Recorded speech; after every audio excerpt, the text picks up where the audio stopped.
Hello everyone, welcome সেরন। পশ্চিমবঙ্গে ডব্লিউবিএইচআরবির আন্ডারে যে স্টাফ নার্স রিক্রুটমেন্টের নোটিফিকেশন পাবলিশড হয়েছে। টোটাল 5018টি পোস্ট রয়েছে বিভিন্ন BSc nursing post, BSc GNM, male female মিলিয়ে।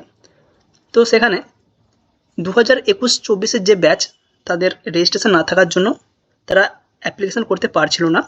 বাট আজ 11ই আগস্ট 2025 একটি নোটিফিকেশান দেওয়া হয়েছে ডব্লিউবিএনসির পক্ষ থেকে, যেখানে বলা হয়েছে বিভিন্ন যে এনটিএস রয়েছে সেখানকার পিওনো madam, sister tutor, senior sister tutor বা ইনচার্জ প্রিন্সিপাল যিনি রয়েছেন, তাদেরকে জানানো হয়েছে প্রতিটা এনটিএসের বিভিন্ন ক্যান্ডিডেটের যে ফাইনাল রেজিস্ট্রেশন সার্টিফিকেট সেটা কালেক্ট করার জন্য। অর্থাৎ 2021-24 যে সেশনের জিএনএম ব্যাচ, তারা এই রিক্রুটমেন্টে অংশগ্রহণ নিতে পারবে এবং তারা ফর্ম ফিল আপ করতে পারবে। কারণ নোটিফিকেশানে ক্লিয়ারলি উল্লেখ রয়েছে 7ই আগস্ট 2025-এর মধ্যে যাদের রেজিস্ট্রেশন ইস্যু হবে তারা এখানে আবেদন করতে পারবে। এবার আজকে যে নোটিফিকেশান দেওয়া হয়েছে 11/8/2025 ফাইনাল রেজিস্ট্রেশন কালেক্ট করার জন্য, সুতরাং মিনিমাম 15 থেকে 20 দিন আগে সমস্ত রেজিস্ট্রেশন ইস্যু হয়ে গেছে।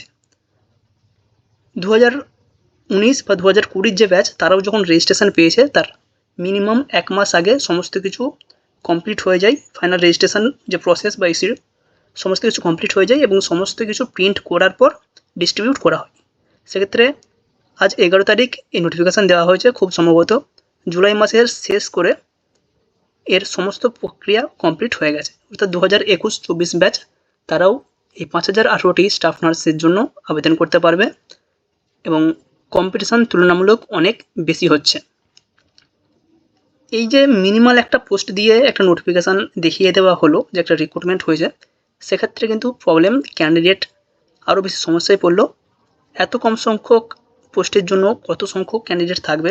সেক্ষেত্রে আমরা যেমন নোটিফিকেশানে দেখেছিলাম, ওখানে ক্লিয়ারলি উল্লেখ ছিল যদি ক্যান্ডিডেটের সংখ্যা হিউজ পরিমাণ হয় সেক্ষেত্রে সিবিটি বা কোনো রিটেন টেস্ট হতে পারে এবং এই রিটেন টেস্টে কিছুটা ক্যান্ডিডেটকে কাট করে দেওয়া হবে, কিছুটা ক্যান্ডিডেটকে শর্ট লিস্টিং করা হবে এবং সেখান থেকে বাকি যে ক্যান্ডিডেট থাকবে তাদেরকে ইন্টারভিউ নেওয়া হবে।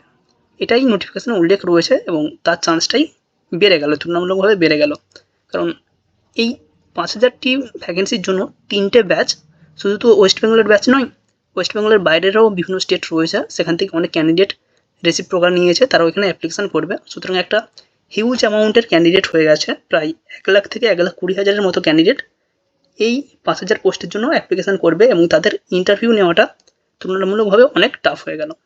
যাই হোক, যারা ক্যান্ডিডেট রয়েছে তারা প্রত্যেকে অ্যাপ্লিকেশান করবে এবং প্রত্যেকে আবেদন করার সুযোগ পাবে, এটাই আমরা আশা করতে পারি।